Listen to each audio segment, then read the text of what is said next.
Good evening, everyone. Allow me to recognize some of our distinguished guests who are among us this evening. Patron of the P.J. Patterson Institute, Professor Sir Kenneth Hall, statesman in residence at the P.J. Patterson Institute, the Honorable Percival J. Patterson himself, Dean of the Faculty of Humanities and Education, Dr. Dion Edwards-Carr, Dr. Janice Smith, lecturer in the Department of Language, Linguistics and Philosophy, Dr. Rotimi Omosulu, our special guest lecturer this evening, members of the P.J. Patterson Institute who are among us, distinguished ladies and gentlemen, faculty members, staff, students, friends, welcome all to this very special public lecture that will be delivered on behalf of the Faculty of Humanities and Education, the Department of Language, Linguistics and Philosophy, and the lecturer himself, our esteemed colleague, Dr. Rotimi Omosulu. I'd like to share a little bit about us, the P.J. Patterson Institute for Africa Caribbean Advocacy. The Institute was established in 2020 by the University Council on the recommendation of Vice Chancellor Professor Sir Hilary Beckles, named in honor of statesman in residence, the Most Honorable P.J. Patterson, former Prime Minister of Jamaica. The Institute is committed to the mandate of focusing on opportunities for Africa, CARICOM, and the African diaspora to confront common challenges, strengthen historical ties, and build economic bridges.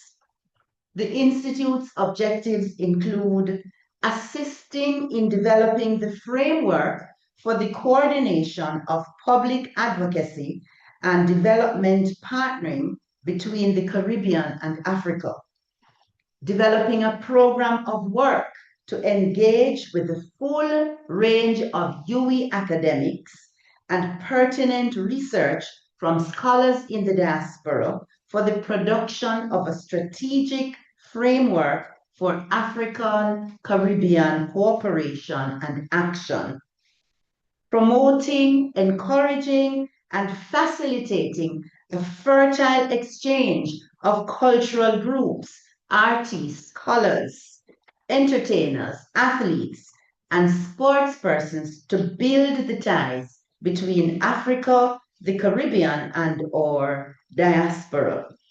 Finally, supporting the quest for reparative justice, the fight against racism and discrimination to achieve economic and social empowerment for people of color.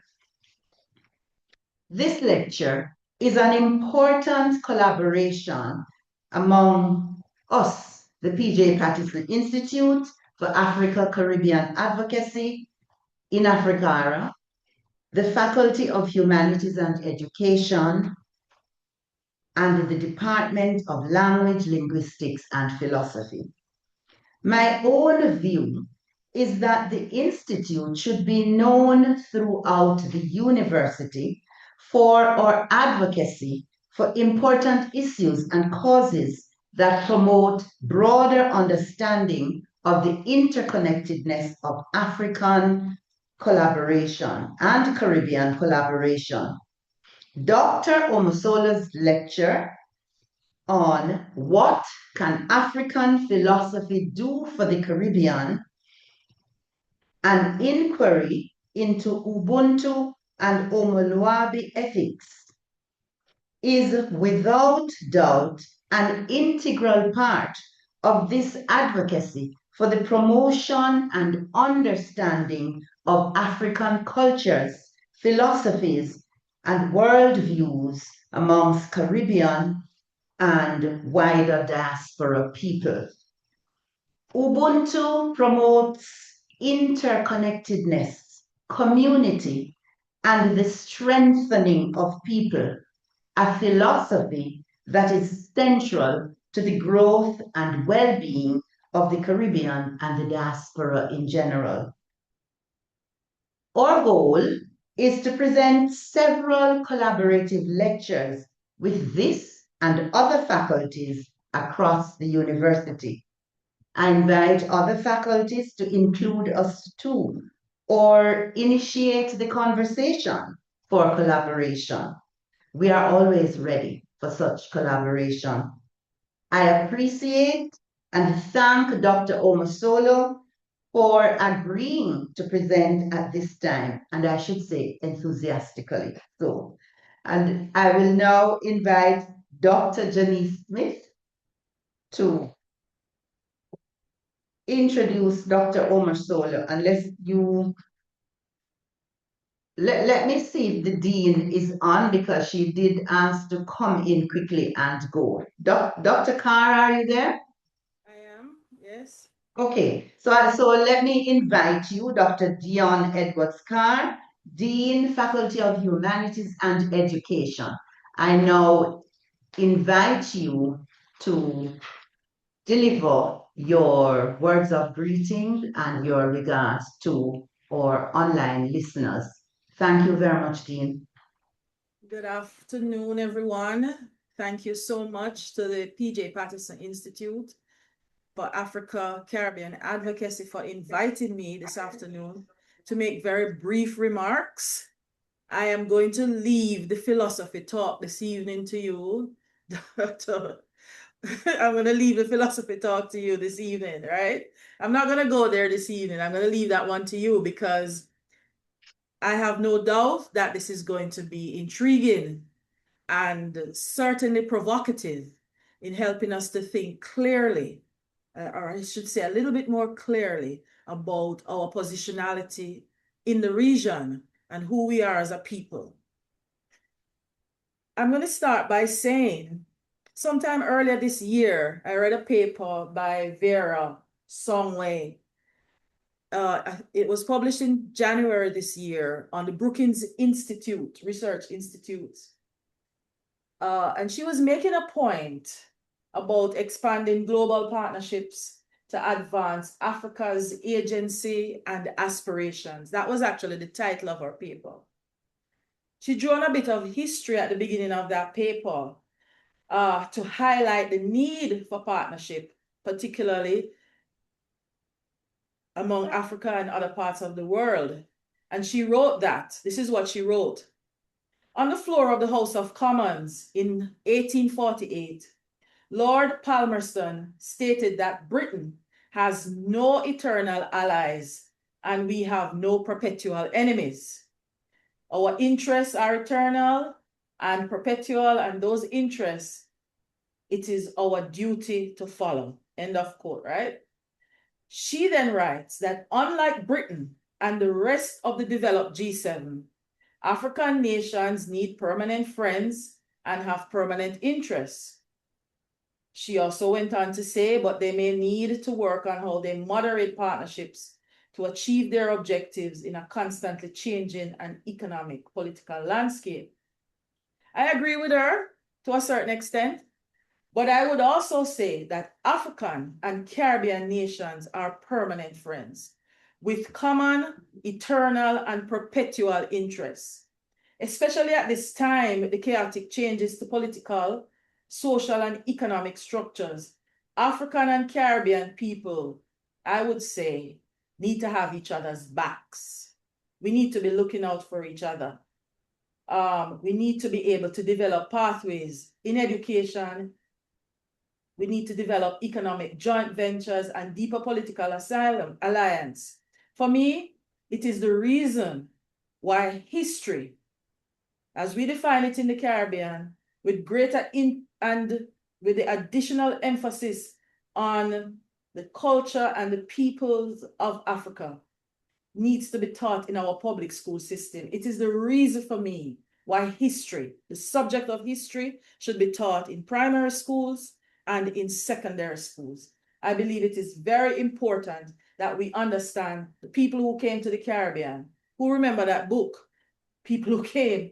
These things, for us, our children must know from early the matter of where we came from, how we came to be here on this side of the Atlantic. They should know through their social studies classes, for example, why some things are the way they are, the social, historical, and cultural conditions in Africa and the Caribbean are not neutral. They need to understand early consequences of the intersection of race and class. And of course, I will also add gender and what our African background means in a context where post-colonial really means to carry on rather than to disrupt. They will need to learn that advocacy for African and Caribbean alliance actually means anti-colonial.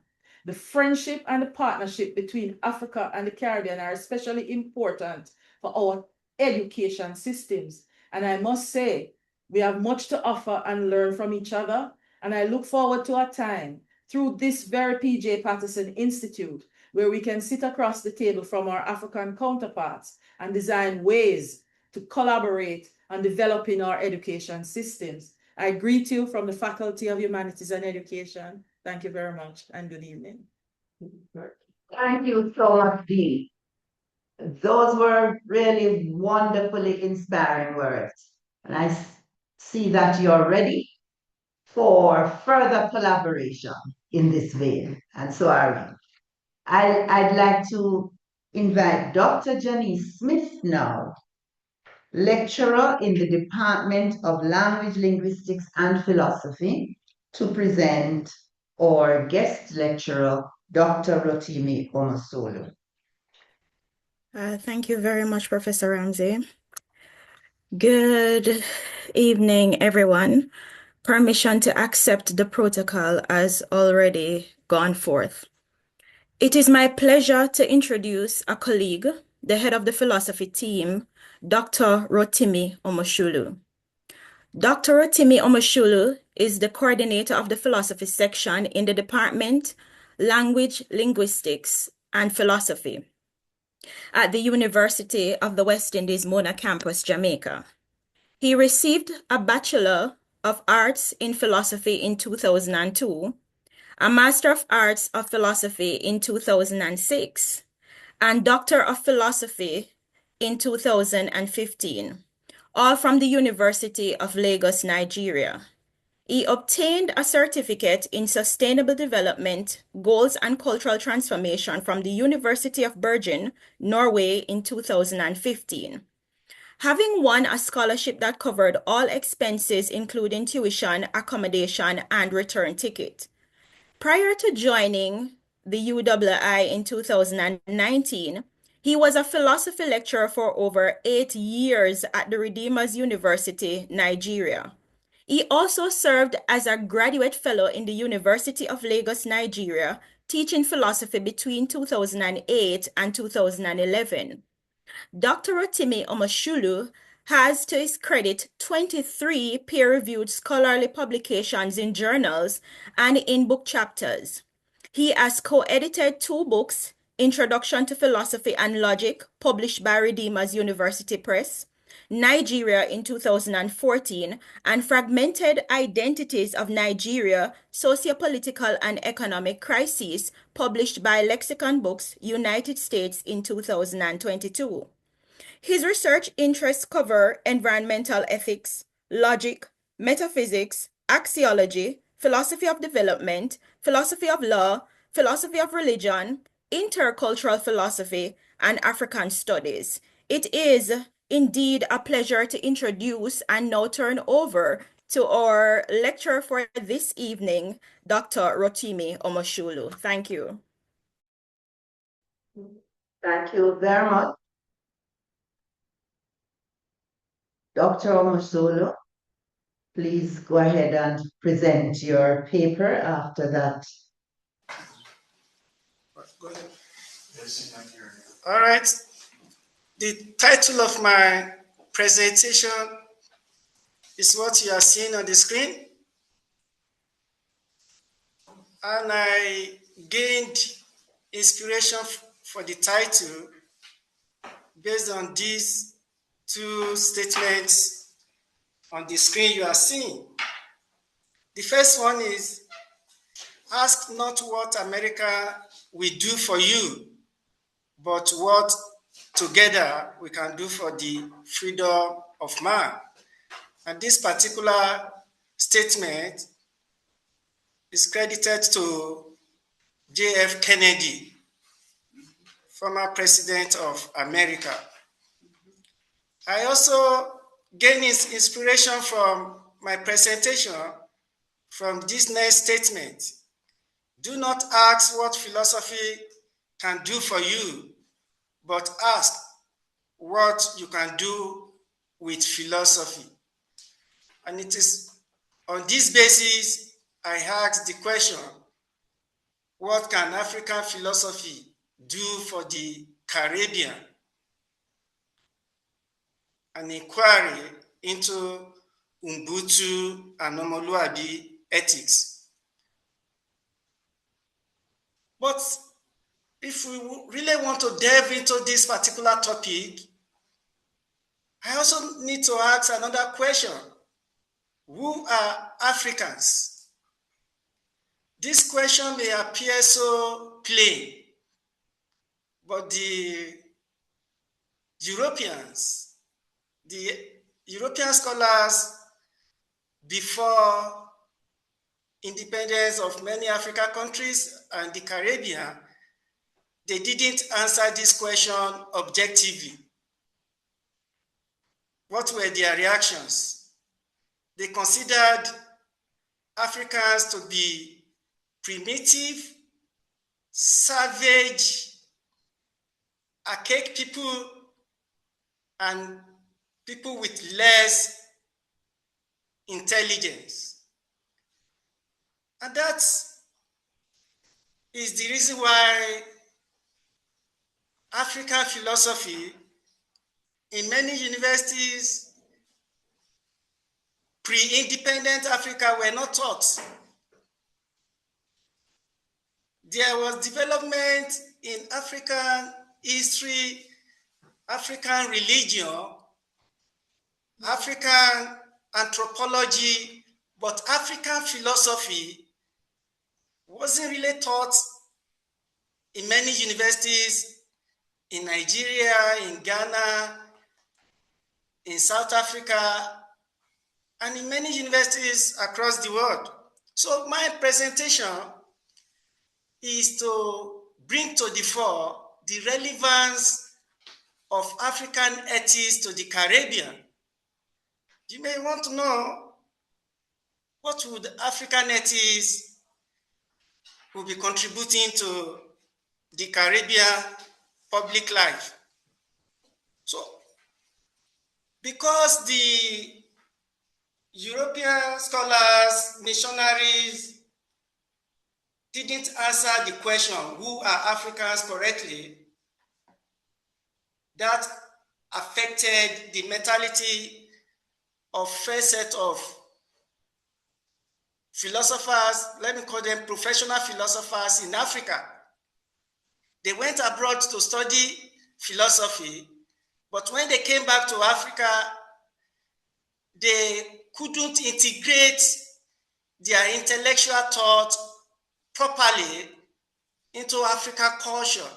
They were philosophizing using European lenses to gauge African reality.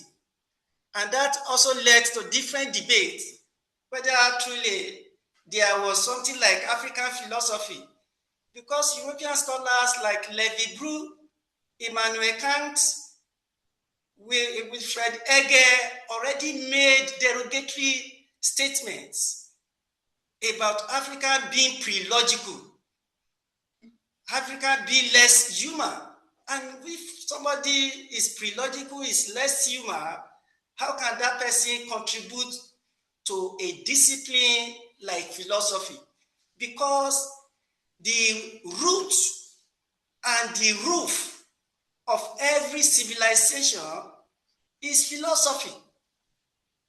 I repeat, the root and the roof, I mean on top of every civilization, is philosophy.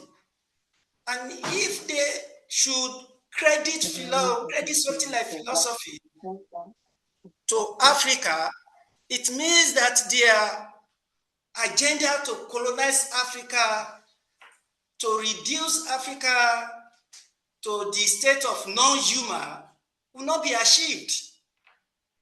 So they already engage in the business of de-Africanization by trying to change the worldview of the first set of students who went abroad to study. And when they came back, they couldn't philosophize, they couldn't look at African reality from the perspective of Africa. So I now want to ask another important question.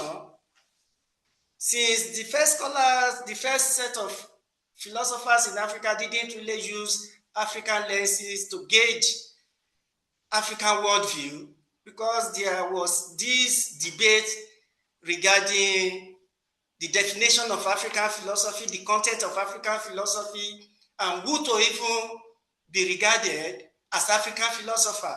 Must the person be living in Africa or be an African to be called an African philosophy? So I'm now asking this question: how old is African philosophy, since it wasn't taught in university early enough in Africa and in other parts of the world? African philosophy is not something that actually started from a university, the way we talk about Harvard, Cambridge, or the foremost university in the world. African philosophy didn't start like that. It actually started from the contributions of African elders, traditional African elders. Because in the pre-colonial African society, the elders were regarded as what we can call philosophers today, or teachers, if I may say. So children will go to them to teach, to learn about their culture, to learn about their tradition, and to learn about how to be properly incorporated into the society. And this makes me to go into the thought of one of my former teachers, already is late, Professor Campbell Shitu Momo. He argues that although African philosophy in the traditional setting was informal, but again, there was a way to gauge the knowledge of the people. There was a way to know the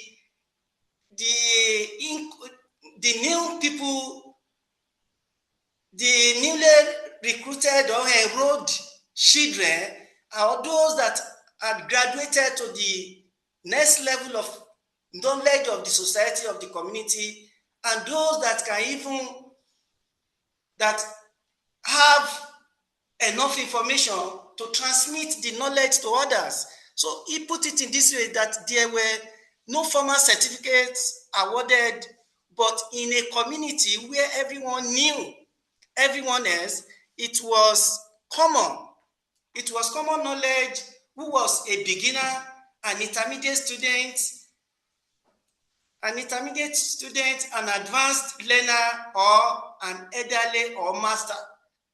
Because knowledge was produced and transmitted from one generation to another before the intruders I will not call them colonial masters, before the intruders came to disrupt our mode of knowing. To further substantiate my claim that African society was a society of knowledge, was a society of sagacity, the items you are seeing on the screen depict ancient, or should I call it traditional way of communication in Africa. And this is even related to the Yoruba people. The first one by the right is called Aroko. What you are seeing there is full of information. If you do not have the knowledge encoded in that information, you can never get it. That what you are seeing there can be a message of war, a message of cooperation. It depends on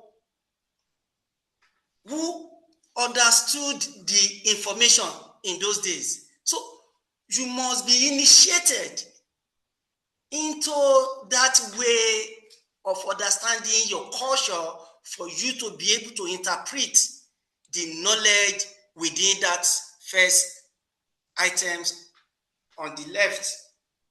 The one at the middle is called Ikoti in Yoruba or comb in English. It's also a form of information. If you want to separate or to end your love affair with somebody, by the time you send this comb, you send a comb to that person, the person would understand that you are no longer interested in the love affair, you are no longer interested in any form of relationship with that person. And the broom is to show that somebody should not come to your house again. This particular information is still very much relevant in today's political landscape of Nigeria. I'm saying this because the ruling party of Nigeria, the logo that you will find there is broom. And the broom was chosen to indicate that any form of corruption, any form of bad governance will be swept away. That was the symbolism of broom. But whether corruption is still there today or not is not a discussion for this gathering. So for you to really know African philosophy, you have to understand the content of African philosophy or the core of African philosophy. African worldview is different from Western worldview, Indian worldview, or Chinese or Asian worldview. What constitutes African worldview is the knowledge of vital force or vital forces. Every object, both animate and inanimate, are understood to be interconnected in African worldview. There is life in everything.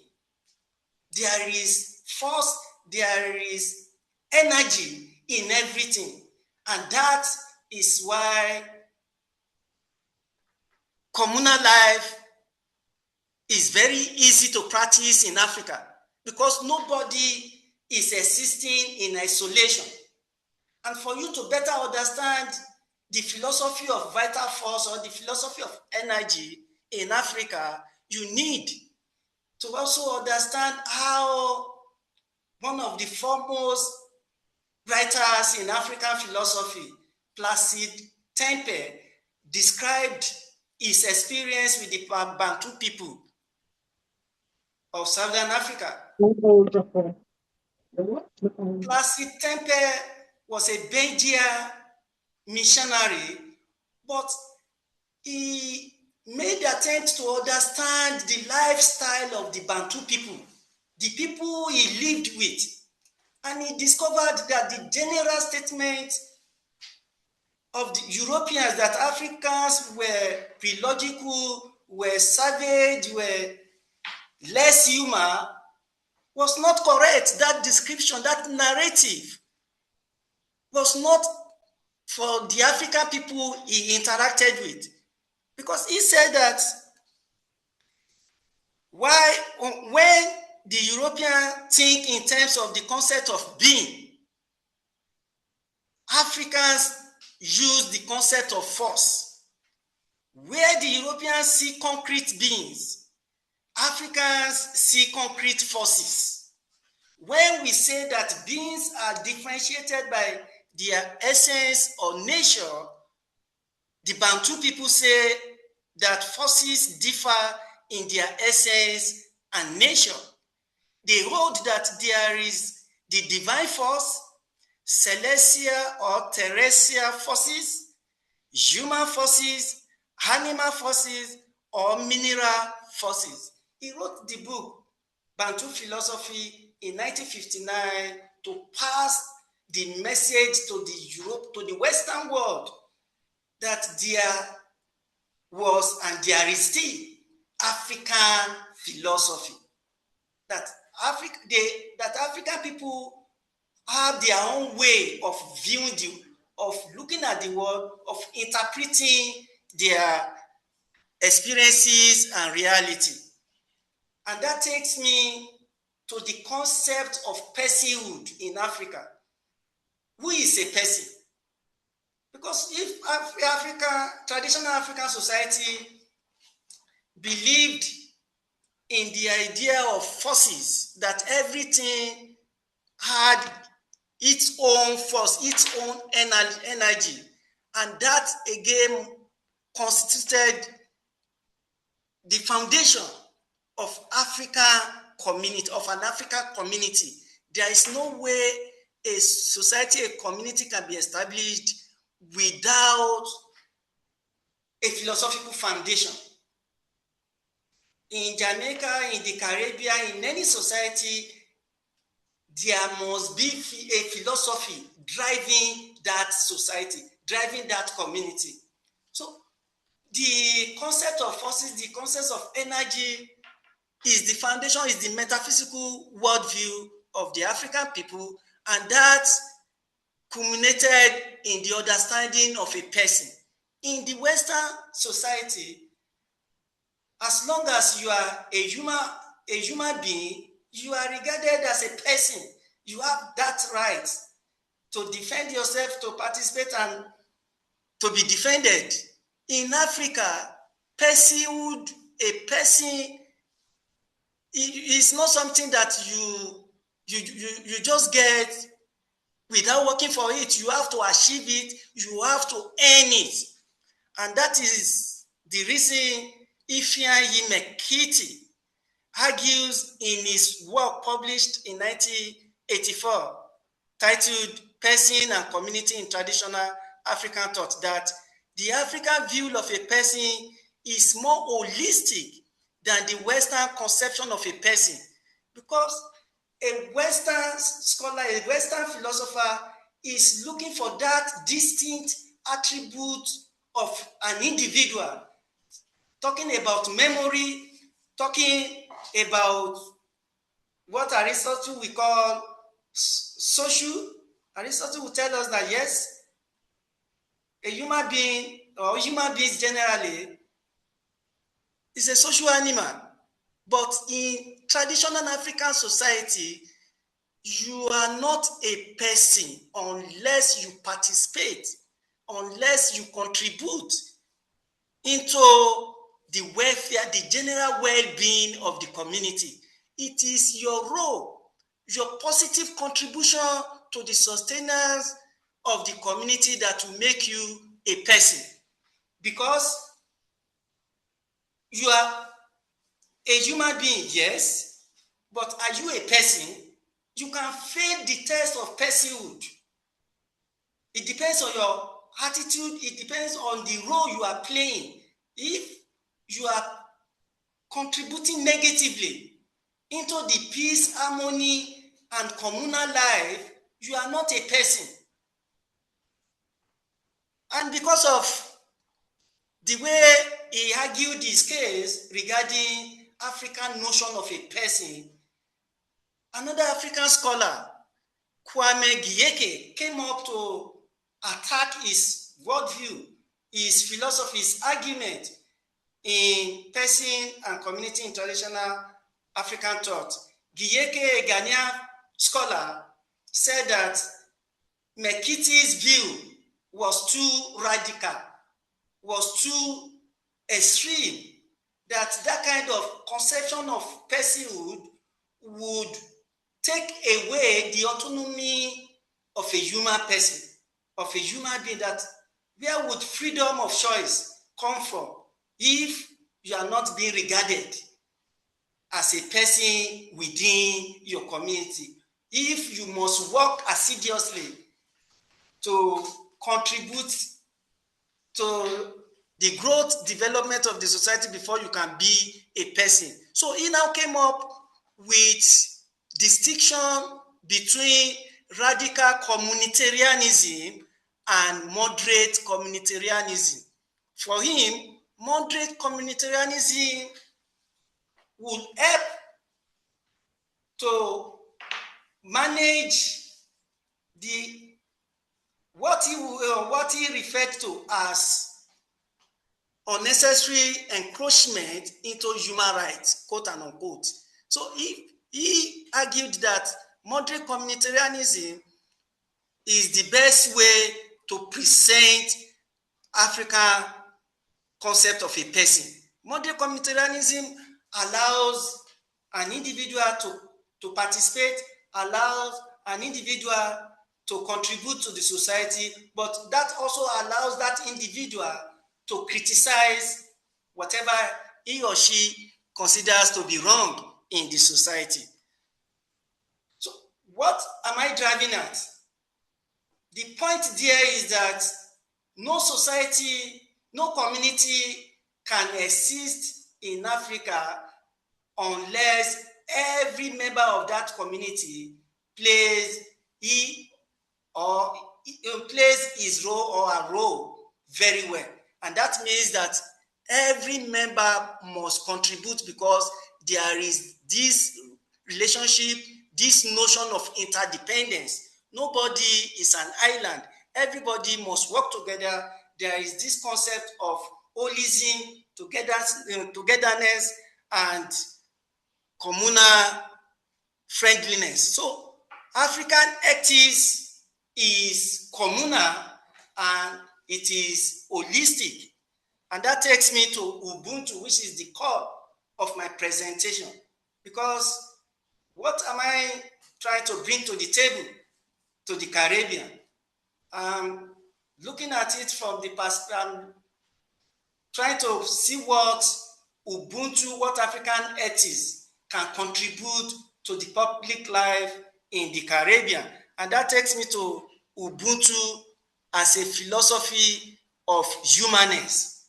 Because the best way to interpret Ubuntu is to see it as a philosophy of humaneness. And that takes its significance from the concept of vital force, the concept of a person in Africa. Bato Pele, I don't know whether I'm pronouncing it very well. The word Bato Pele also stands for the operationalization of Ubuntu as a concept. And what is it about? Is that people come first. In every action that you want to do, you must put the people first, not yourself. And that is why we have this common saying by the Bantu people that I am because you are. I want us to understand that Ubuntu is not just a metaphysical worldview, it's also an ethical worldview. Without you, my existence cannot be recognized. And then if you move from that, you will have another common saying that a person is a person through other persons. A person is a person through other persons. And that should take you back to what I already spoke to regarding who is a person in traditional African society. You have to earn it. You have to work for it. You cannot just be regarded as a person if your action and inactions are contradicting the moral fabric of the society. So we now have an Ubuntu scholar, well known, a South African philosopher, Mogombe Bernard Ramose. He distinguished between humanism and humanism. I repeat, he made a distinction between humanism. Don't forget, I already told you that Ubuntu is a philosophy of humanism. And Ramose distinguished humanism from humanism because he believed that humanism is for the Europeans, from the Western scholars. They considered humanism to be a sacrosanct concept, whereas if you take Ubuntu as humanism, you are not seeing a person as a finished product. You are seeing a person, you are seeing a human being as somebody who can participate in the process of becoming. How can you participate in the process of becoming? It is through your actions and inactions. It depends on what you are doing and what you are not doing, what you believe in, what you practice, and what you do not practice. That is how humanism is different from humanism. And that takes me to his argument that humanism entails the attitude of seeing the universe as the unceasing unfoldment of interaction and interdependence between and among all that there is.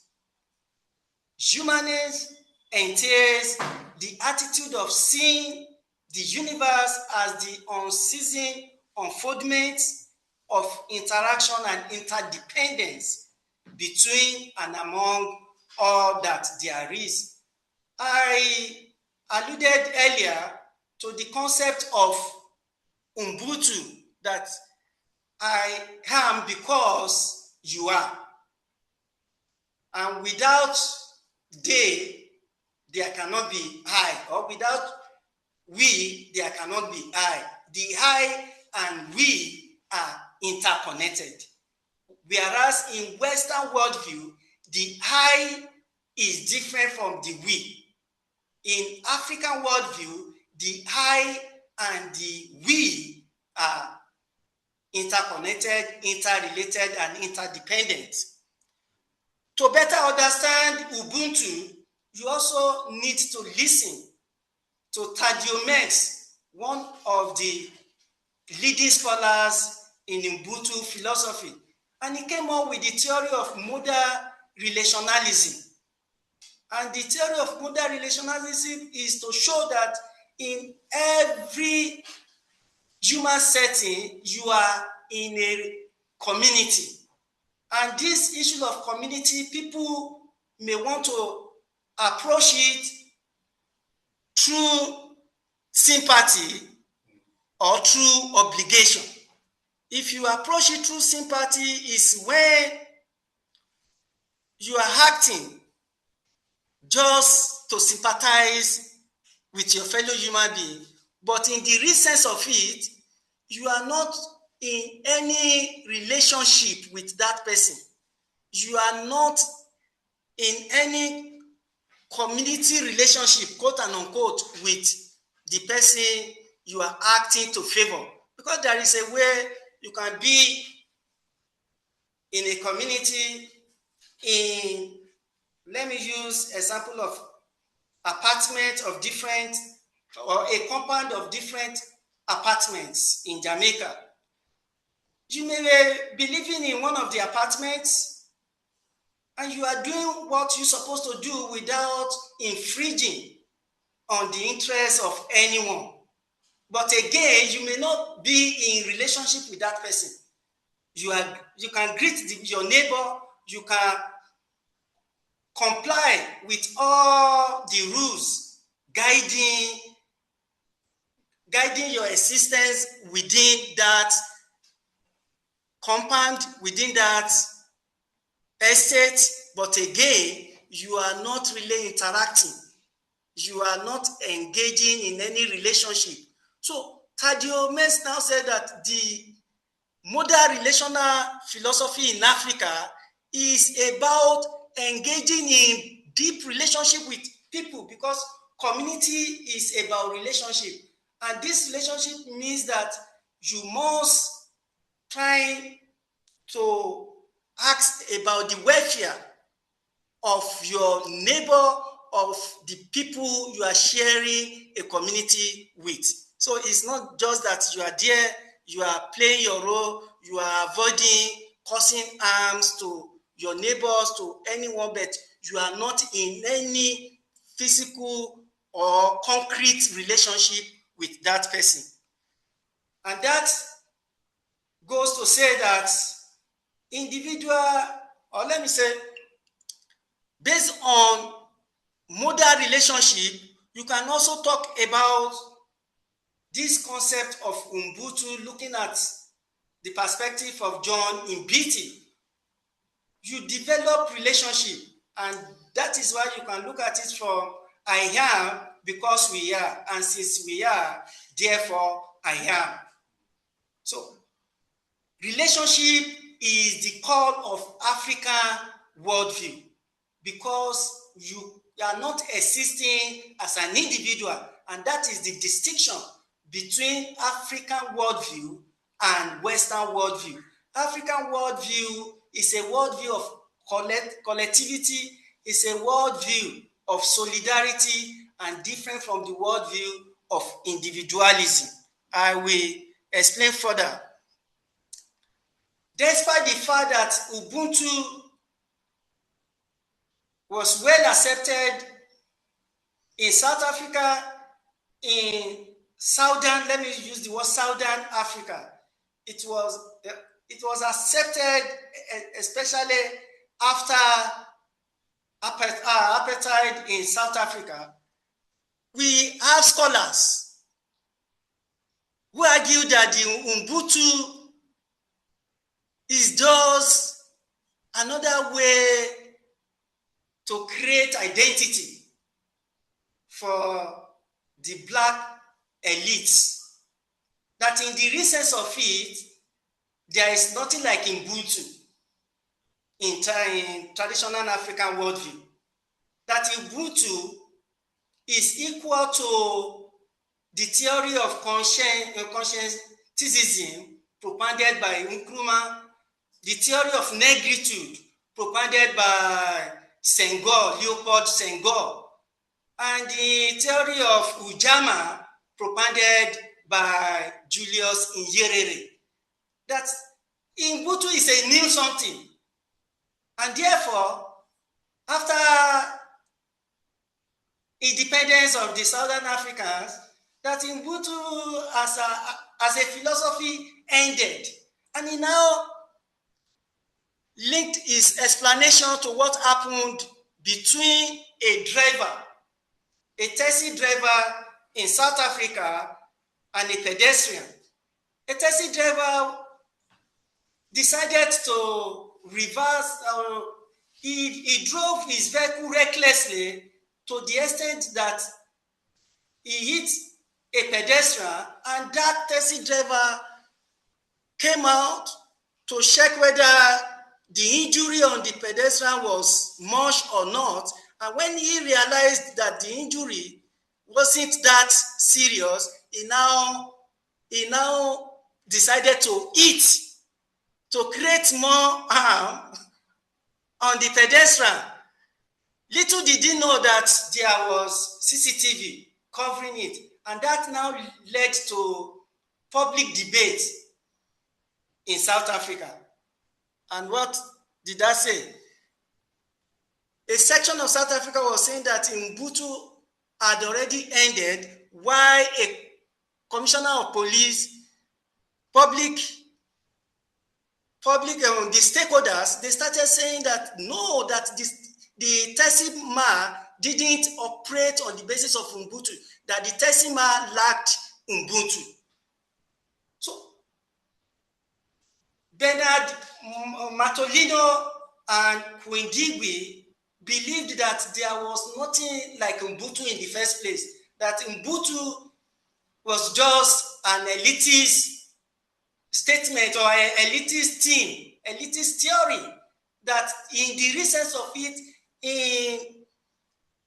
on the street in South Africa and even in most places in Southern Africa, that there was nobody was actually practicing Ubuntu. They took the argument further by saying that after the incursion of Europeans in Africa, everything about traditional African worldview, traditional African lifestyle ended. That what we are talking about today, that there is something like Ubuntu, cannot be regained again, that Ubuntu has ended. So if we have a worldview or an argument like this, what are we now supposed to do? Are we to agree that Ubuntu has no significance in African worldview today? Or we should say that there is still Ubuntu, because Ubuntu cannot be, or the significance of Ubuntu, the originality of Ubuntu as a worldview cannot be determined by just an action of a taxi driver. So, because they failed, I'm talking about Molatino and the other scholar, they failed to realize that Ubuntu rests on some core values. And what are the values that an Ubuntu person must embody? Is a value of humanness, a value of caring, a value of sharing, a value of respect, compassion, empathy, reciprocity, friendliness. Those are the values that Ubuntu embody. And who can now say that all those values are not relevant in our world today? So why should an African scholar, or why should African scholars, I'm talking about Molatino and Kwindigwi, be arguing in favor of the end of Ubuntu? So Ubuntu is a philosophy against selfishness, against greed, and against individualism. I will expatiate on this further. And Ubuntu is also a philosophy that has restored the communal life of pre-colonial Africa. Without a philosophy like Ubuntu, the argument of the European scholars that we were primitive, we were savage, we were archaic, will continue to hold sway, will continue to be relevant in our life, but proving that Ubuntu is not just about an action, but it is a philosophy of value. It's a philosophy that embodies respect for a person, that embodies care for a person, that embodies reciprocity, solidarity, empathy. And that takes me to the next part of my presentation, the next ethics of Africa, which is the one I'm actually, or should I say, the one that defines my person. Because I'm a Yoruba man from Nigeria, and I know what it means to be an Omoluabi. Omoluabi is a character-centered ethics. And what do I mean by character-centered? If you are a Yoruba person, you are expected to behave in a particular way, either in your private life or in your public life. You may not know the significance of Omoluabi until you read about the development in Western Nigeria, the Yoruba people, before independence. Obafemi Awolowo was the premier of Western Nigeria between 1952 and 1957 or 59 or so. Yeah. So Obafemi Awolowo governed the Yoruba people on the basis of Omoluabi ethics, to the extent that some Europeans, the British were telling some African countries who wanted to travel to Britain to understudy there, they were telling them that they should go to Nigeria, to Western Nigeria, and others, and to understudy government or governance within Western Nigeria. I'm saying this for you to know that Omoluabi ethics is not just at the abstract realm. It was a theory, it was an ethics that was practiced by the Yoruba people. And what is the Yoruba word for character? Is Iwa. Iwa. And I have this to say about character or Iwa. A person is morally evaluated according to Gbadegesin. A person is morally evaluated according to his or her Iwa. I'm using the word of Gbadegesin here. According to, if I should judge you, if you act, if I'm looking at you, what I'm looking at is your character, is your Iwa. So you are not a person unless your Iwa, your character, is in conformity with the moral fabric of the society. So there is a popular proverb in Yoruba, Iwa loba awure. I repeat, Iwa loba awure. If you want to have breakthrough in life, if you want to have peace and tranquility of mind, what you need to work on is your character, is your Iwa. There is nothing that can guide you, that can save you against any predicament, against any hostility, against any what Jamaica we call bad mind, is your Iwa. Once your character is pure, no evil will befall you. That is the way the Yoruba people cherish character.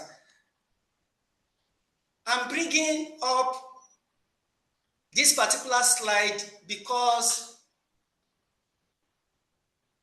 it is an interpretation from Ifa divination corpus. Ifa divination is like the Bible of the Yoruba people, but it wasn't written.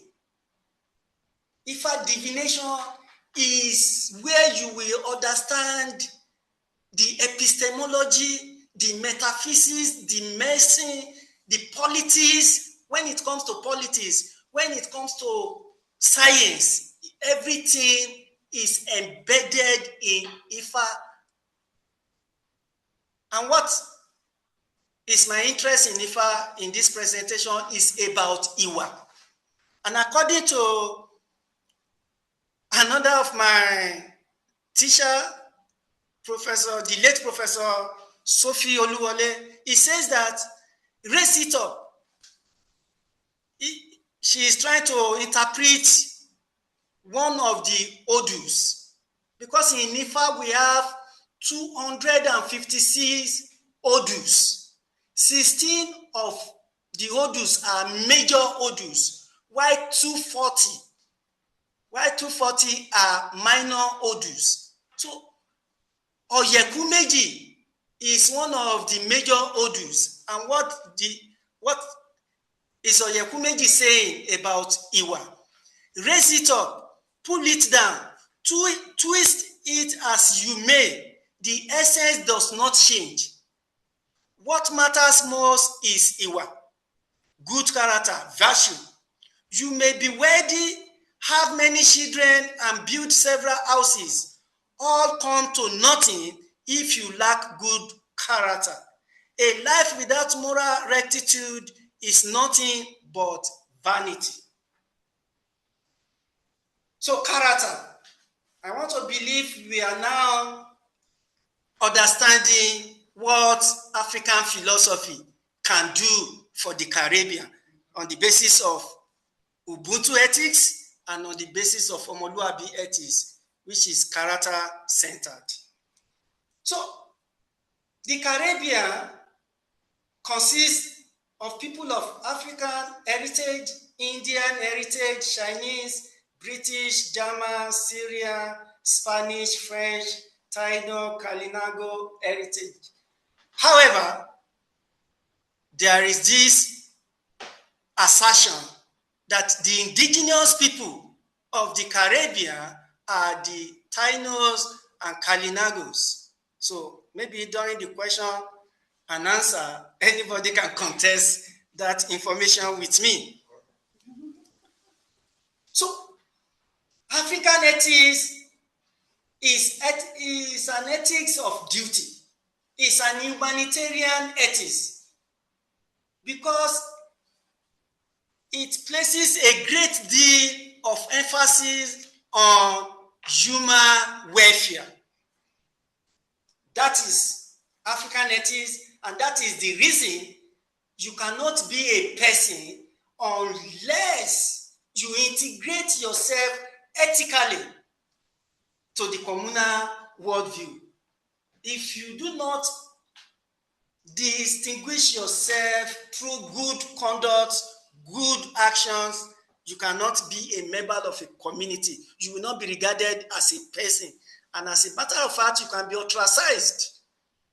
Even a king can be ostracized from his community whenever he goes against the moral fabric of that community. So African ethics of duty, what I'm pushing in this presentation is that African ethics of duty has the potential to produce leaders and individuals who would always prioritize the collective over individual accolades. Because I'm now looking at what can African philosophy do for the Caribbean. So we can talk about the promotion of leaders who will put the interests of their community, the interests of their people over and above their individual interests. Because in Africa, we do not say I am there, we say we are there. The I and the we are not distinguished in African moral worldview, in African ethics. It's an ethics of duty. You know that you have a duty to look after the welfare of the people around you or the people you are sharing relationship and community with. So I'm also saying in this presentation that African ethics of duty can de-escalate the growth of individualism that is now pervading the Caribbean landscape. You may not understand how individualism is a big deal in the Caribbean unless you take your time to study how Caribbeans go about their daily life.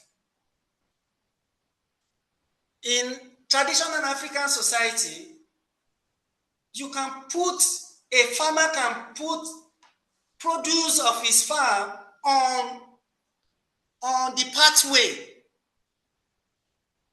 without being stolen for days. Nobody will touch it, because you have to be your brother's keepers. There was that worldview in traditional African society. You don't need to begin to look for a security person to guide your farm or to guide your house, because you know that your neighbors, they will protect your interest, and you will also protect the interest of your neighbor. That was the way the society operated before the advent of colonization and racialism, if I have to say that. So the communal relationship is to be pursued as an end and not as a means to an end. What do I mean by communal relationship? How are we really engaging with our neighbors? How are we really engaging with our co-workers? And how are we really engaging with people around us? Are we distinguishing ourselves as, yes, once my interest is served, then there is nothing for me to fight for or to pursue? So as long as my interest is served, you can see this within the workforce in the Caribbean. You can see this even within the market scheme. I have a slide that I will use to explain this, that communal relationship, sharing relationship with people in a concrete terms, not just by greeting, not just by inviting somebody to a church service. That is not how to share relationship. To share relationship is to share the burden of your neighbors, of the people you are sharing community with, to share their burdens and also to share their happiness. But if you really want to go into introspection, we will discover that we are more Caribbeans, the modern day Caribbean, if I have to say, is more of individualistic worldview than collective worldview. So, and now I'm now introducing another aspect of African worldview, which is about names. We have our names in the Caribbean, and we also have names in Africa. Especially the Yoruba people believe that a name is very important. The way I am, right from my childhood, I was already tutored on how to protect the name of my family. The name of Omosulu, any action that I will perform outside, because Omosulu is not even the name of my father. It's not the name of my grandfather. It's the name of my great-grandfather. And that name is very important to every member of my family. So you are tutored on how to protect the name of your family, because your action in the public can bring disgrace or praise to your family. So the Caribbean can also borrow a leaf from this. How do we prioritize our names in the Caribbean? Is there a way we are training our young ones regarding the ethics of name? You may say, what is in a name? A name means a lot. It's not just for identity. It's for moral uprightness. You go about actions in the society on the basis of your name. So that training that I got from my parents right from childhood, that I must not do anything that will be detrimental, that will bring disgrace to my family, is always at the back of my mind. So that can also be operationalized in the Caribbean if we believe that there is something in names. Do we really want to be producing moral heroes or people with vices, people with moral, people of questionable moral characters? I believe that if African ethics of duty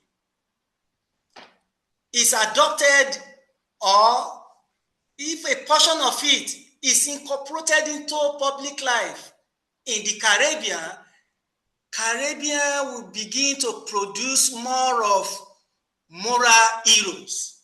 And who is a moral hero? Is somebody who can stand and speak when something is going wrong in his community. Is somebody who will see that young child, that young boy doing something wrong, and when others are looking to other directions, you take it upon yourself to call the person to order that what you are doing is wrong. Don't do what will be detrimental to the collective interest. So by the time we imbibe, we embody Ubuntu philosophy, Omoluabi philosophy into our public life, we see that it will be easier for us to act as moral heroes and heroines rather than somebody that is encouraging vices. Because my interest is not to go to the extent of violence within the Caribbean. Violence is an absence of moral uprightness. We must look at it from that angle. So, Ubuntu and Omoluabi Ethics will lead to the regime of moral heroes in the Caribbean. And this is going to be my last slide before I move to the conclusion. I have spoken about how the Caribbean can learn from African ethics through the promotion of communal life. I'm not saying that there is no communal life in the Caribbean or in Jamaica, but is that our worldview? In every community, in every country, you have people that are individualistic and you have people that are collective. But what I'm arguing for is the overall worldview of the society. What is our moral worldview? So to now put African ethics of duty into practice, I want to bring my experience into bear. I'm somebody who goes to Coronation Market in Jamaica more often than not. In my last encounter with Coronation Market, I met pepper, the type you are seeing at the left side. Pepper was sold for $5,000 per pound. So do you now think the price of pepper commensurates with the effort put in place to produce it at that time? The point I'm dragging, or the point I'm pushing forward is this. If there is this ethics of care, ethics of duty within the Jamaican market people, no reason whatsoever should a pound of pepper, hot pepper, to move to 5,000 when the whole country experienced Hurricane Melissa in October, in 28th of October this year. The aftermath of Hurricane Melissa is for us to now be buying pepper at the rate of 5,000 per pound, what used to be 400, 500, even 600 at mass. What can we make of this? It means that the people setting the prices in our coronation market are lacking Ubuntu and Omoluabi ethics. Yes. And this is what African philosophy can do to promote communal life in the Caribbean. In the interest of time, and I'm getting enough body language from the people around me, I want to bring my presentation into conclusion. Ubuntu and Omoluabi Ethics are original to Africa. The worldview about how to live, how to judge actions to be right, and how to judge actions to be wrong was already in place in traditional African society. And I also want to say that the African descendants in the Caribbean, the ancestors, I repeat, the ancestors of African descendants in the Caribbean did not leave Africa with empty brain. They were already tutored on how to behave, on how to live a moral life before coming to the Caribbean. And you could see this in the action of the Maroons. Some people may have arguments against the Maroons that they helped the colonial master, quote and unquote, to propagate their evils. But again, if you study the political setting of headship within the Maroon, you will know that yes, African philosophy, African ethics was integrated to how the Maroon confronted their oppressors.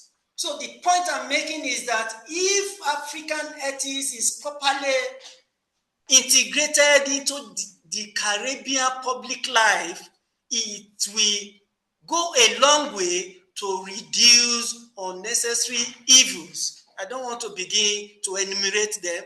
It will reduce unnecessary evils within the Caribbean. You may be asking me, are there not evils in Africa? That is not the point I'm pushing here. The fact that a philosophy is not working very well in a place is not enough to throw that philosophy into the dustbin of history. It depends on the operators. If we know how to engage in soul searching and imbibe some ideas, some values from African philosophy, we will see that our public life will be better managed in terms of ethics, in terms of growth and development within the Caribbean. I rest my case. Thank you.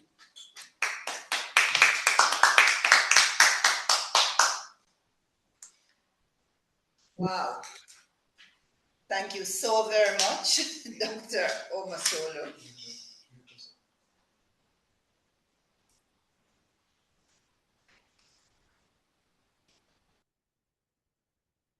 Yes. Thank you so very much for your presentation, which has been so interesting, so instructive, so informative. I have learned so much, and I'm sure our listeners have as well. I certainly am going to work on my IWA. IWA? IWA. Yes.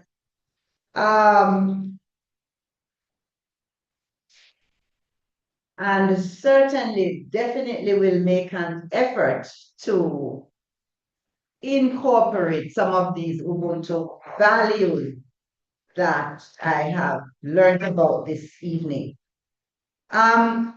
allow me to recognize a number of persons who were either not there at the beginning or I did not see you. The head of the Department of Language, Linguistics and Philosophy, Dr. Vivette Nielsen-White. I want to welcome you and thank you for joining us.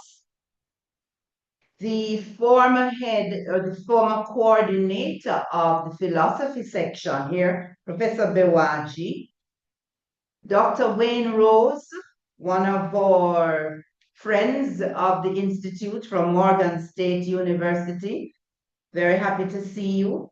And I'm especially delighted to see Dr. Kofi Osei-Kusi, who I met at the University of Legon in Ghana. So happy that you were able to join us. Very happy also to see Professor Hopeton Dunn and his wife, who are back home from their 6 years in Botswana.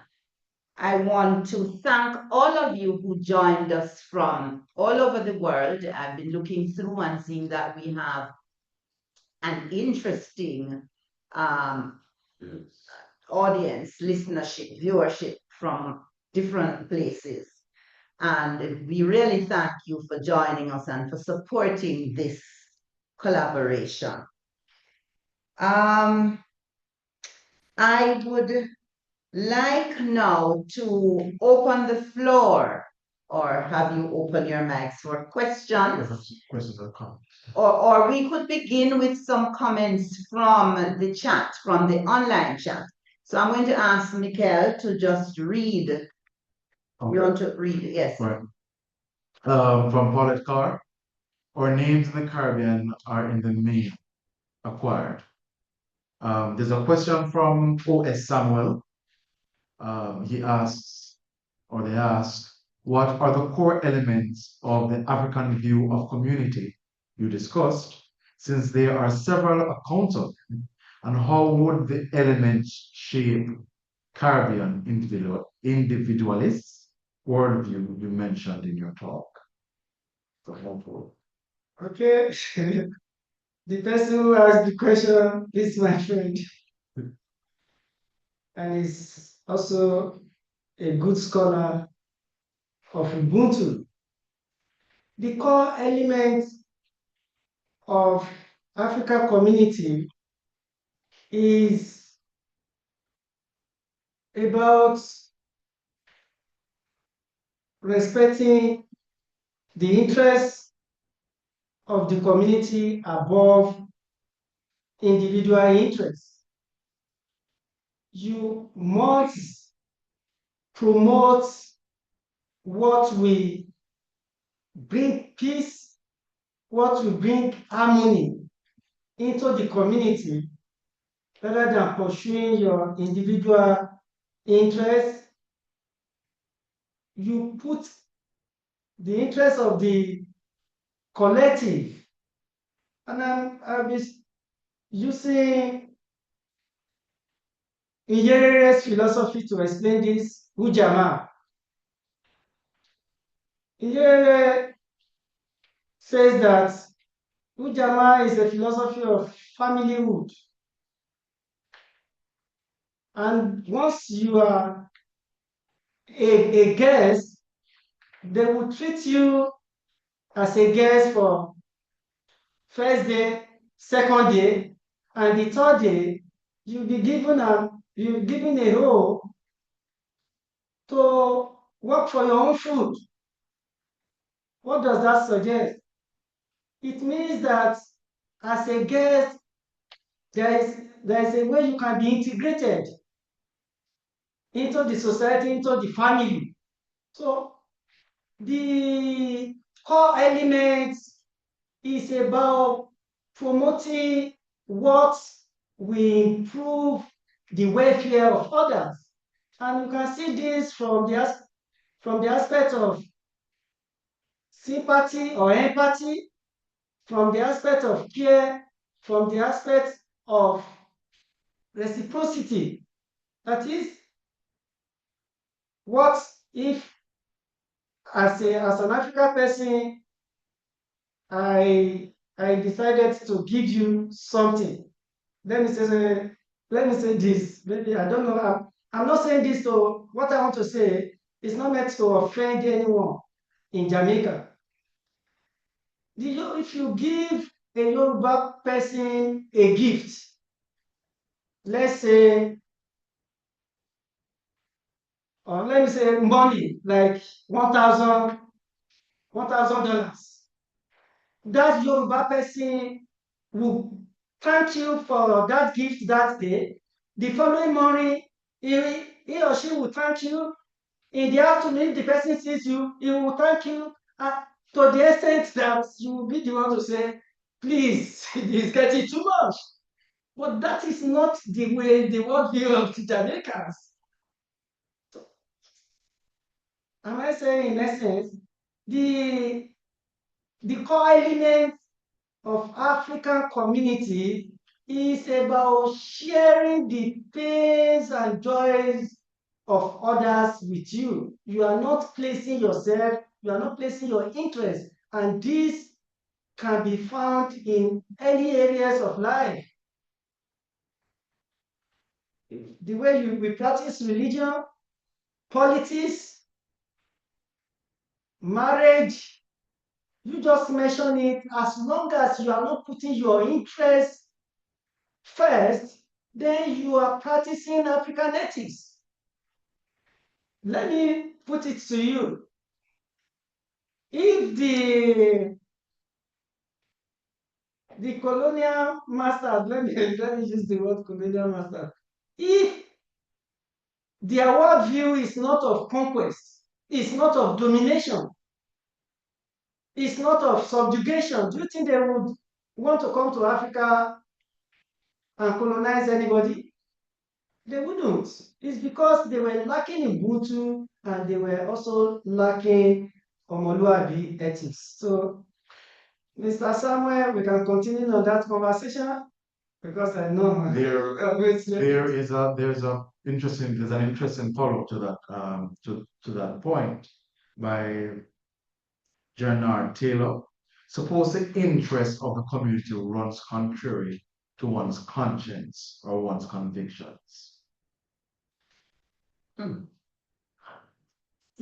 spoke about the position of Kwame Gyeke, with its distinction between radical communitarianism and moderate communitarianism. Once you have been properly incorporated into the community life, and you do not see yourself as different from the community,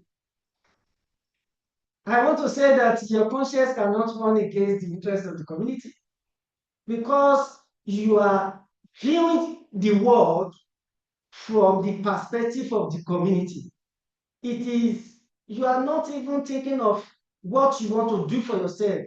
You are thinking of what you can contribute to the community so that you can benefit from the community. So in that case, your actions, your conscience will align with the conscience of the community. I don't want to use the philosophy of Rousseau, Jean-Jacques Rousseau, general will, who says that if individual will is not conforming with general will, the individual will be forced to align with the general will.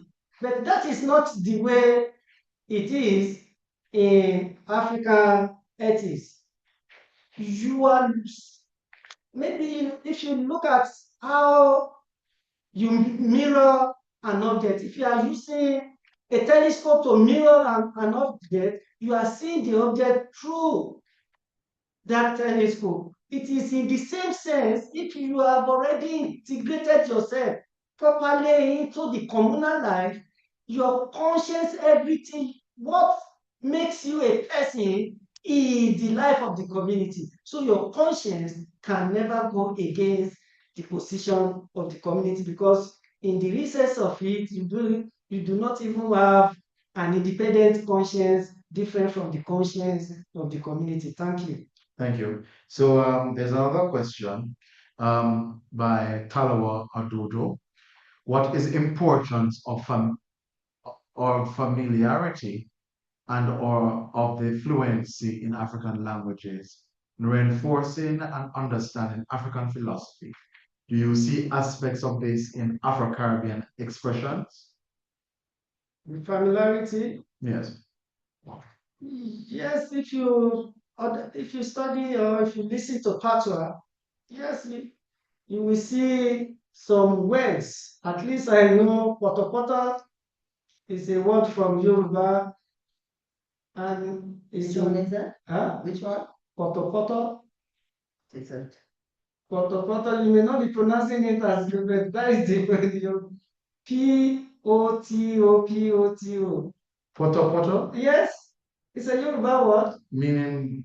Muddy soil. Oh, yes. Yes, Potopoto, we call it. It's a Yoruba word. Oh. Yeah. Potopoto. Potopoto, that is the real pronunciation. So we have some words from Africa that are already determining the worldview of the Caribbean. But is there, I wrote, or I presented a paper titled, is there a Jamaican language? I don't know whether I'm even quoting the title of the paper very well. Is there a Jamaican, or is there an indigenous Jamaican language? And my argument in the paper was that there was no indigenous language in Jamaica, that Patois that could serve as indigenous language in Jamaica is not even of Jamaica, or is not the language of the Tainos or Kalinago. So if you look at Patois very well, you see words were borrowed from English language, from Indian language, and from Africa languages. And therefore, I can see the influence of African language in the worldview of the Caribbean. But what I'm advocating, or what I advocated in my presentation, is that there should be African ethics. The presence of African ethics must be felt openly within the public life in the Caribbean. Thank you. That's a controversial statement. I know some people in the linguistics section of the department will have something to say about that. And in the same vein of indigeneity and perhaps Maroons, as you mentioned in your, and this is my question. So in what ways were the Maroons, what ways did Maroons integrated African philosophy in how they treated the enslaved, the colonizer, and their fellow Maroons? Gives like specific examples. My interest in the Maroon has to do with the organization of their community. If you look at Jamaican community, you have different places where you have the reign of gang leaders, of dons. Whereas in traditional African society, especially the Yoruba people, you have kings, baale, oloye, chiefs. So when the Maroon got their own freedom, they decided to organize their community in line with their African knowledge. And that made them to be a formidable force against the colonizers. So if you study or if you read about the Maroons very well, you will see that the issue of headship, having a coordinated leader, who is protecting and who is an embodiment of the entire interest of people. And that is what African communality or African traditional society was about. So, in tracing the linkage between the Maroon and traditional African society, you have to look at the political setup and then the way they executed their attack against the colonizers. They designed the attack by going into an exclusive place that no colonizer could even attempt to get to their place because they had their own knowledge of how to engage in warfare. And I'm not saying this to establish the fact that they brought the idea of warfare from Africa, but the idea of fighting for rights, defending the identity and humanity. They got all that intelligence and attitude from the African culture. And that is the link I'm establishing here. Thank you. Well, there are several comments on there and messages. Can you just read but- some of them quickly? Okay, so well, there are this question is, well, many of the African leaders today, unlike those of the past, like Olowo and Nkrumah, seem not to embrace the character-centered ethics. What can be done to bring them to see this value? There's also comments about people saying that they're great presentation, thank you. But for the interest of time, I think we could continue the conversation another time. Professor Dunn has a question. Yeah, Can we allow Professor Dunn to ask the question that he has? Professor Dunn? Yes, thank you, and greetings to Dr. Omosulu. Can you hear me? Yes, Yes. Great. No, thank you for a very informative and engaging presentation. Yes. I recognize in the concept of Ubuntu, the very concept that in Botswana they refer to as Boto, which is the same idea about empathy, about citizenship, about communal sharing, and all of those things, all of the things that you have mentioned.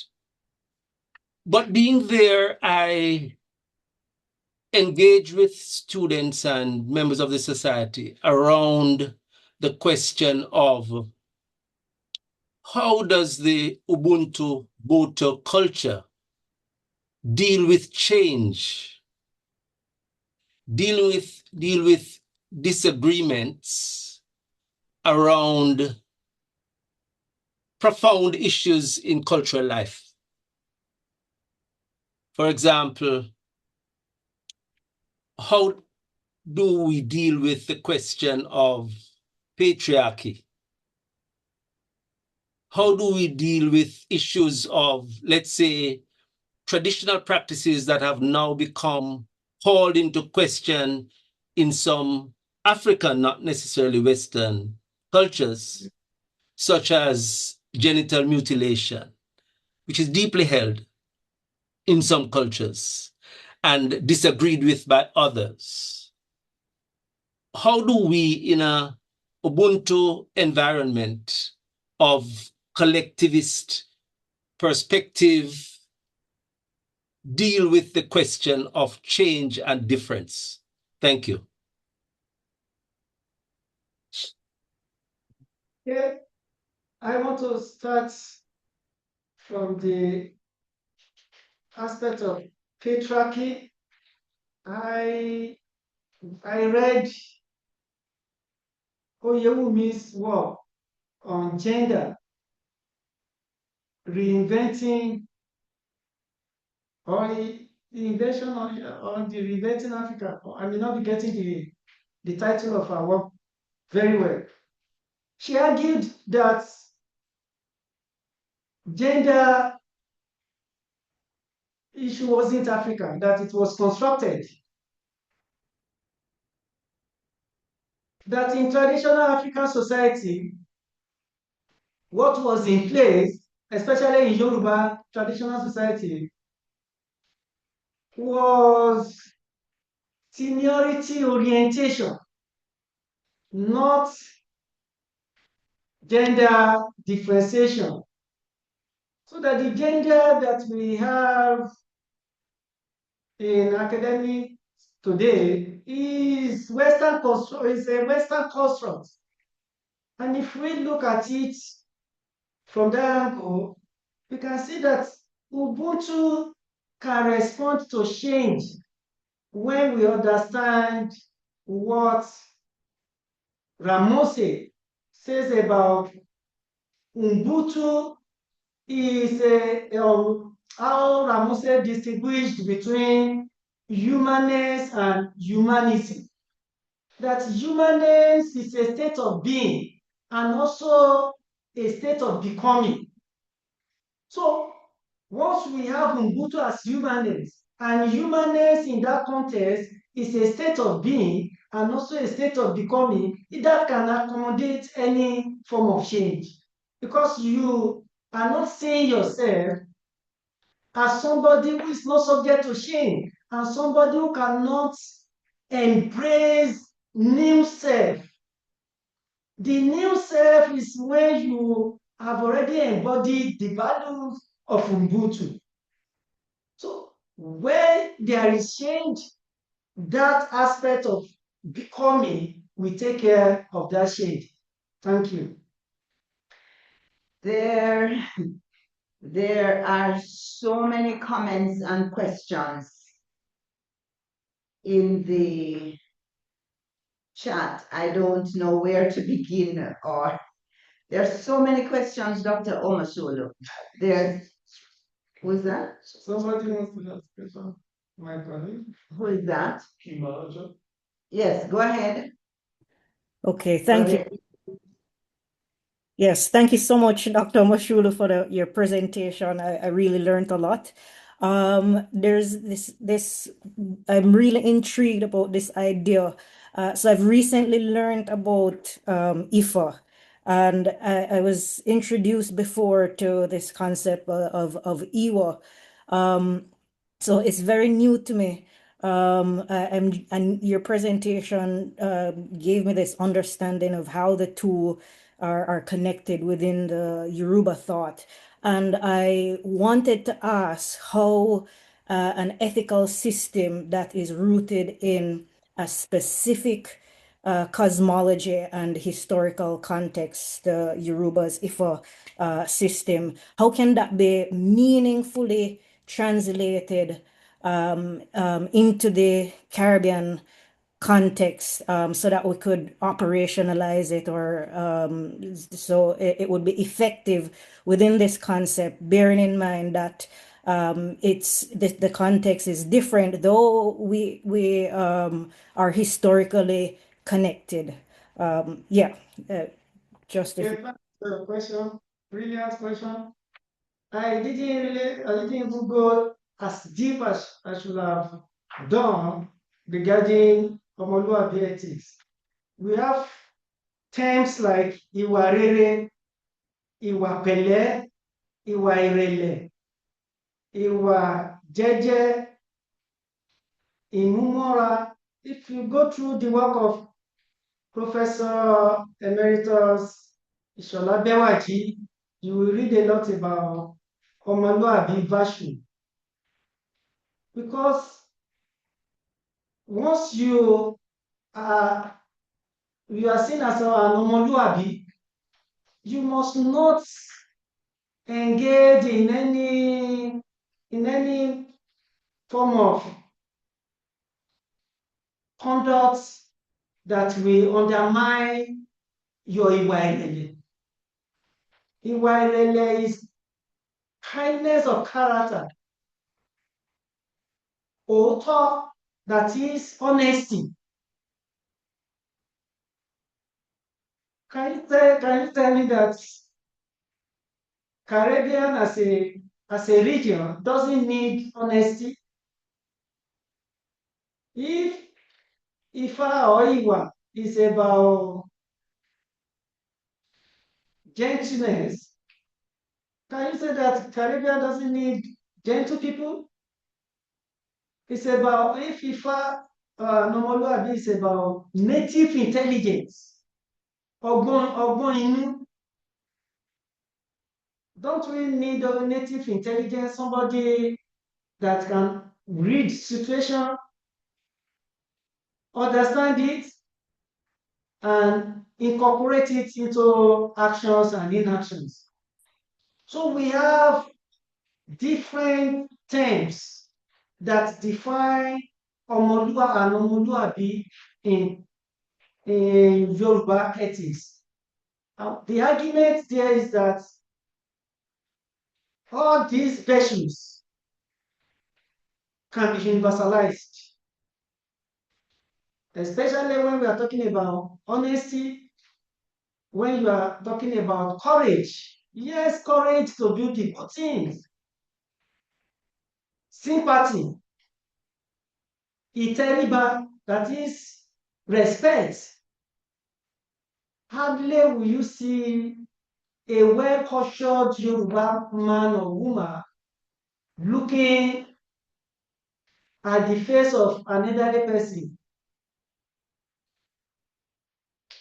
It's just nowadays. In the past, I found it difficult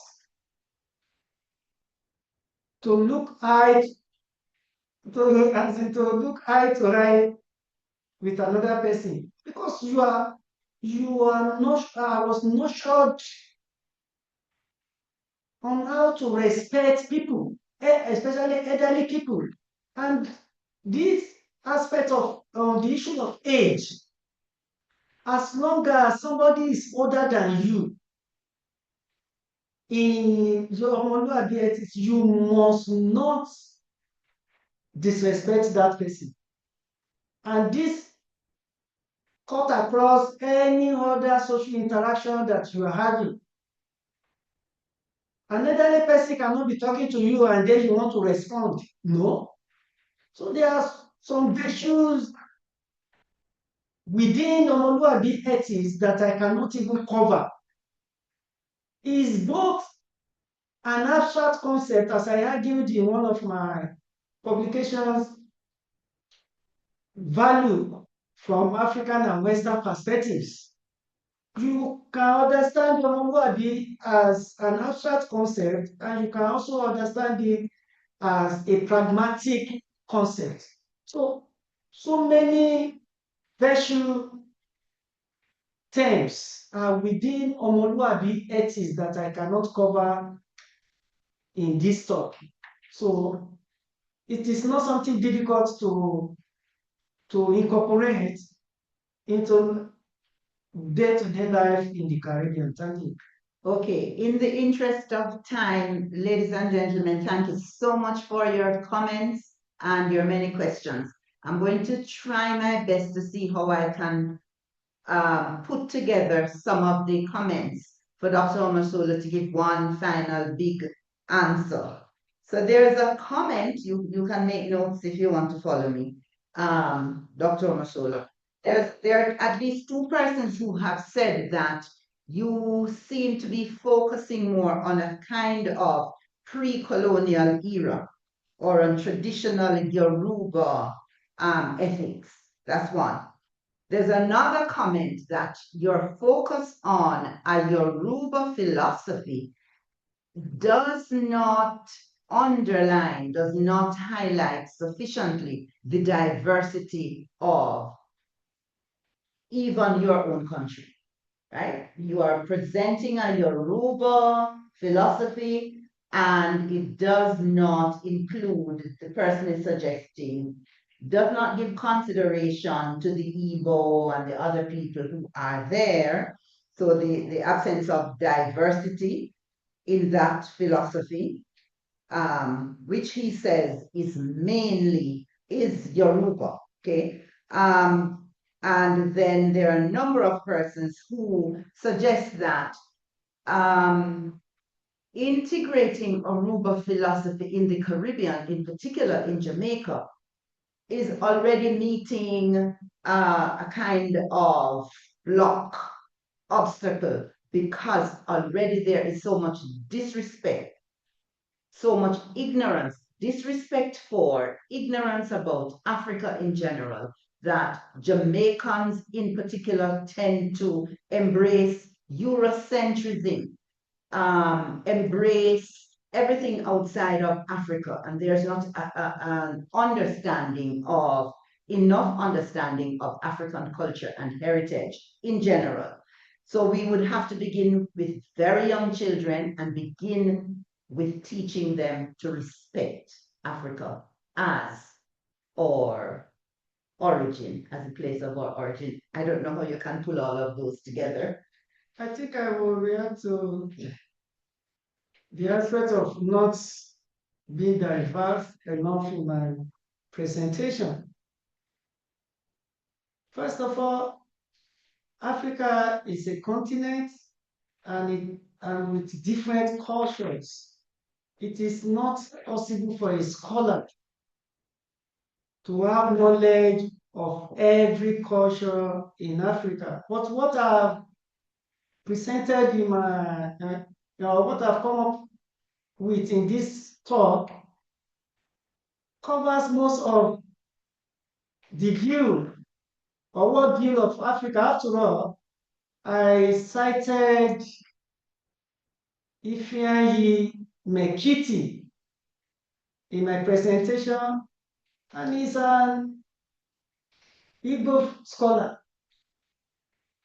The same thing that he puts, even he put an Igbo proverb in his write-up, saying that what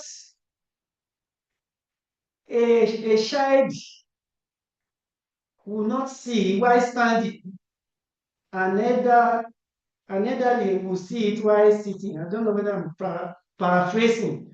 So that same proverb can be found in Yoruba worldview. So most proverbs in Africa, if you understand the language and you interpret the proverb, you will see something very similar in another culture, in another language.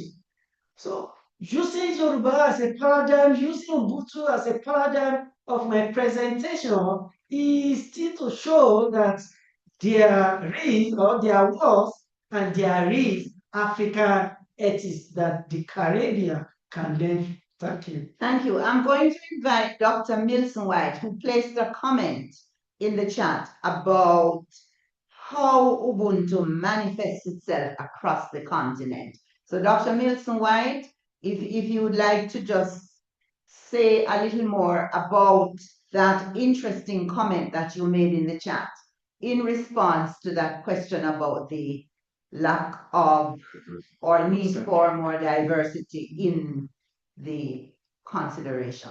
Dr. Milson White?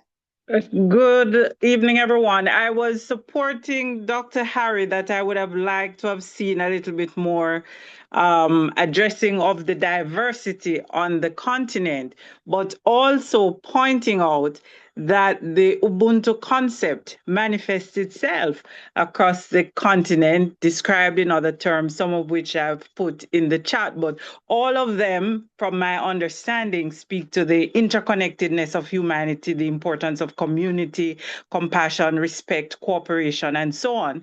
And something that actually operates here in the Caribbean, people who might have read Masters of the Dew or know a little bit about Haiti know there is something called the Kumbite, which is just about the same as this Ubuntu concept. Or when we think of agrarian communities in Jamaica, the day-for-day concept comes out of this Ubuntu concept. So it's not that some of this is not already here, but for some people, we might have moved along from the original concept.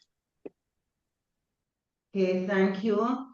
And this will be the final one. Dr. Wayne Rose from Morgan State has a question for you, a comment. He's also an Ubuntu scholar. Thanks for this interesting presentation. It was rich in the philosophical framings of the Ubuntu principle. However, it would be good to hear and see practical demonstrations that extend beyond philosophical meanderings to things that Rastafari say are touchable. For instance, Jamaica just experienced a devastating hurricane. As a scholar and a brother from the motherland, can you speak of practical contributions from within the Ubuntu principle that has been offered to Jamaica, to the Caribbean? You probably, yeah. Okay. Thanks for the question and the comments. Yes, after the Hurricane Melissa, Jamaicans have come together to show solidarity for the victims. But again, I don't know whether I will be revealing too much in the public space. Why some people are sending gifts and items to the victims, we also have counter attitude within the Jamaica, meaning that some people are also exploiting the situation for their own benefit, and that is where Ubuntu is lacking. Okay. Yes, we show solidarity, we show empathy, but at the same time, we are also experiencing people of counter society, and it means that the message of Ubuntu hasn't gotten to the grassroots properly in Jamaica, and that is the significance of my lecture, because to change attitude is not an overnight decision, especially once you have an habit has been formed. It takes time to change. So we must continue to emphasize and re-emphasize the significance of Ubuntu, the ethics and the values of Ubuntu, so that the young ones and even the adults can continue to know, just like the way evangelism is in Christianity. If not for marketing of Christianity, many people will have forgotten about the values of Christianity. But evangelism, by marketing Christianity over and over and over again, people have integrated, or Christians have integrated the tenets of Christianity as part of their worldview, and that is what this lecture or this presentation is doing or has achieved. At least I've opened up the conversation. I think we opened up a can of ideas today, of philosophical thought. And this is just a first lecture. So I'm sitting here and I'm thinking, you will have to do a part two. Either you or Ras Rose, Dr. Wayne Rose, or somebody, or one of the many. There are many people from the continent on now.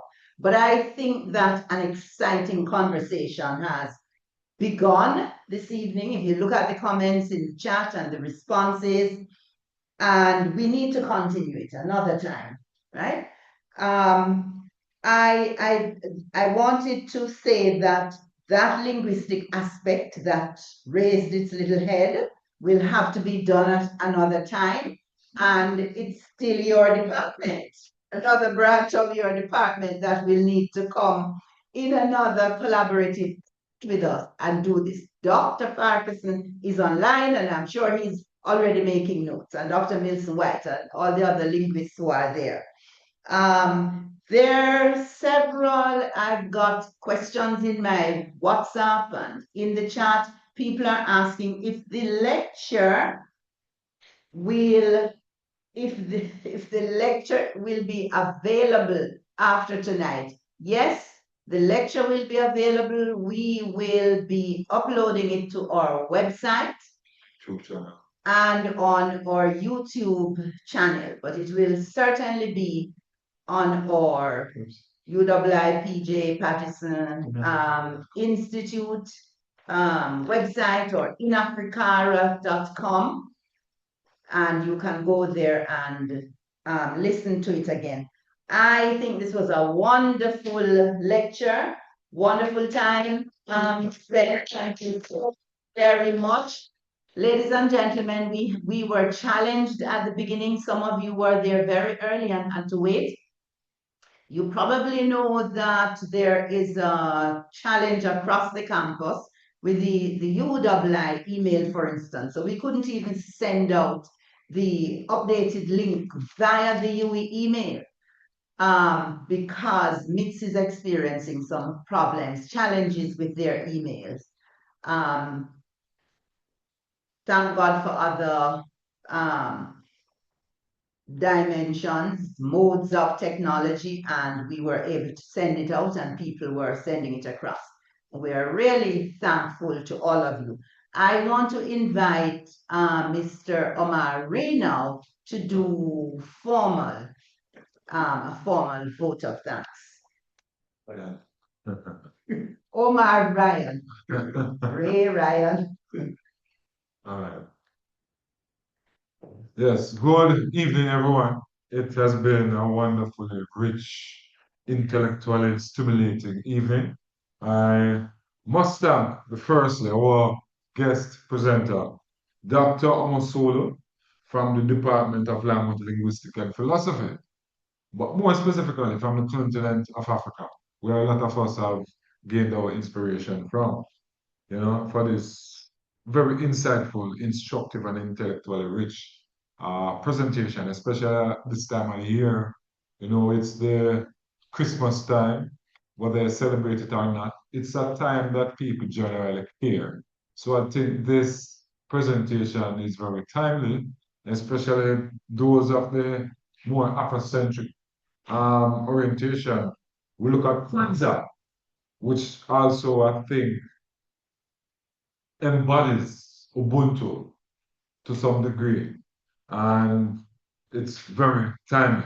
So thank you very much. Prof. Ramsey, thank you very much for your clear enunciation and eloquent introduction of the lecture this evening and the purpose of the Institute. I know that the Institute we've been getting more visibility across campus, so I think this lecture would have done more to let people know that the P.J. Patterson Institute for Africa Caribbean Advocacy is on the University of the West Indies campus. Thank Dr. Dion Edwards-Kerr for reminding us that Africa and the Caribbean share an unbroken relationship. We're not, what you said, for reminding us that Africa and Caribbean are two regions and perpetual friends, and we need to collaborate for the foreseeable future. Janice Smith, thank you for your eloquent and respectful introduction of Dr. Omosulu. I think it provided some insight into what we would have gotten from his rich presentation. Mr. Clifton Maku, thank you for always making yourself available to the Institute. Your technical skills are incomparable to us here, of course, because we do not have those kind of skills here. Ms. Tanya Robinson, our secretary, thank you for all you've done. You've been a tower of strength in the background. You've done the flyer. You sent out a lot of information to persons, etc. So thank you very much. We want to also thank the Faculty of Humanities and Education, my very first faculty of this campus, where I did my first degree, African Diaspora Studies. So, I was learning a lot a while ago. Just the presentation reminded me of lots of things I would have learned during my degree program. I want to thank you now, the audience, for being very interactive and very engaging and staying with us for the more than 2 hours now. We have been online. I know it's the season where a lot of people want to go out and have time with their family. So thank you very much. And I want to wish everyone a very peaceful and secure and kind Christmas. Remember to act with virtue, Iwa. And remember, Omoluabi, verb character, to lift our character. And I think our Ubuntu-ness will develop as people largely with our ancestors from Africa. Thank you very much again, Dr. Omosulu, for this rich, and instructive presentation. Have a wonderful rest of 2025, everyone. Yes, and I just want to emphasize that what the main objective of these collaborative lectures is to integrate us more into the fabric of the university, because we are part of the university. People think we are this place over there on West Road. Remember when I read we were established upon the recommendation of the University Council by the Vice Chancellor. So we are a part of the university, and we want to see more of this kind of collaboration. So you're free to invite us to collaborate with you, and we will continue to come to your doorsteps to say, come and do something with us, so that we strengthen each other and we build our Ubuntu spirit. Thank you. Wonderful. Yes, this was good. Thank you very much.